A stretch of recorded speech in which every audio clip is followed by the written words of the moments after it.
So my name's Anna Wilson. I'm currently a senior at the University of Kansas studying chemical engineering, kind of focusing on biomedical engineering. So today we're going to talk about my research with Dr. Shiflett. And here we're looking at hemochromatosis, which is just a fancy word for iron overload disorder.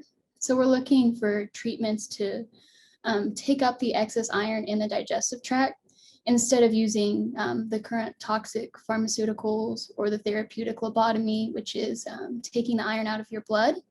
So these aren't conducive to long-term patient compliance. So we're looking for a supplement that you can take before you eat, and it takes up all this iron in your body and just gets rid of it with your waste. So in order to do this, I'm going to start with the materials. I've provided a few pictures in the mid-left box. So we're looking at different porous materials like zeolites, hydrochalcites, clays, tannins, hops, all different kinds of exchange mechanisms because we want the material that works the best on the best mass basis, because you don't want to have to take grams and grams of a substance in order to get rid of this iron. So in order to do this, we're using the material library donated from DuPont and Dr. Corbin, which the photo down on the left, they graciously provided a lot of zeolites for us to use. So getting into the nitty gritty of what we do, we first hydrate and calcine any samples. So that's for the zeolites, they just changed the form. But for all the other materials like the tannins and the hops, we just leave them be. And what we do is we create a metal stock solution with different metals, including iron, because that's what we're interested in, but also the copper, calcium, manganese, what else you'll find in your body, because we don't want to create another problem with this supplement. So we don't want to take up all your calcium as well as your iron, because then we're going to have to reintroduce calcium. So we want it to just take up iron. So we introduce this material into a stock solution with concentrations that would mimic what we find in your body. We incubate for about an hour, because that's your residence time in your stomach approximately.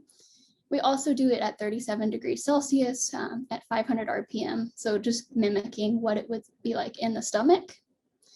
We then filter the sample, so we just take any material out. So we just see the supernatant, and then we use a fancy machine called ICP-OES to see how much iron is left in the solution. And so if we know how much we put in and we know how much is left, we know how much it uptook. So I have a few figures from our presentation, which I actually got to present at AACHE, which is a really cool thing at KU. You're able to present at national conferences, and we're working on a paper now. So it's a lot of just neat experiences that you get to do as an undergraduate. So we're looking at comparing these materials to a pharmaceutical supplement that's on the market called Ironology.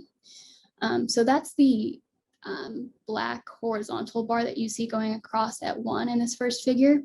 And so we want something that outperforms it based on a ratio. So anything over the line outperforms it in terms of iron uptake. So we're looking at the milligrams of iron it uptook per the gram of sample we used.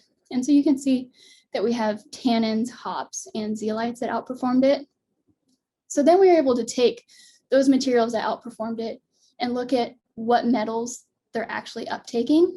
So the next figure shows the calcium, copper, iron, magnesium, manganese, and such, and the percent it uptook in the solution.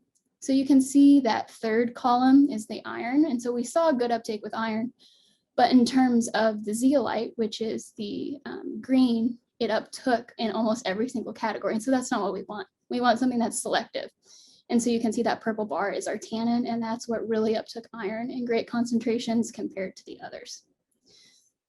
So the last figure I'm showing is just looking at the mass that we need for the removal, because again, we don't want you to have to take grams and grams of a substance. We want it to work really good for just a tiny amount that you have to take in your capsule. And so you can see that purple bar, that tannin that we were using, shows great promise. So we're going to keep adding more materials and then keep looking at different conditions in the body. So we're going to introduce EDTA, which is a common preservative in your food that often outcompetes some of these iron binding elements. So that's kind of where our work's heading. We're also, like I mentioned, working on publication. So I'll be published as an undergraduate. So that's really exciting. So if you have any questions, you can feel free to reach out to me and I can go into more detail. Thank you.